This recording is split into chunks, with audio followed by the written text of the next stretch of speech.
Syedaralun, ribuan warga dari berbagai kecamatan di Pidijaya mengikuti karnaval dalam rangka memeriahkan HUT Republik Indonesia ke-78 pada Senin 14 Agustus 2023. Ribuan peserta karnaval tersebut dilepas oleh Wakil Bupati Pidijaya, Dr. Haji Said Mulyadi SEMSI. Kepala Bagian Humas dan Protokol Pijai, Fakri Abdul Muthalib SH kepada serambinews.com pada Senin 14 Agustus 2023 mengatakan, momen menjelang Hari Kemerdekaan atau HUT RI ke-78 tahun 2023 ini, seribuan warga ikut memeriahkan lewat kreasi seni yang dibalut dalam kegiatan karnaval serta sejumlah aneka perlombaan.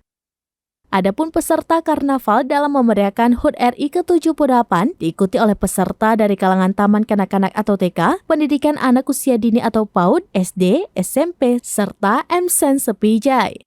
Untuk rute jalan yang ditempuh sepanjang 2 km dengan melintasi ruas jalan protokol Pijai, yaitu pusat Kota Merdu dengan finish di halaman Midun Merah Setia atau pusat kantor Bupati Lama.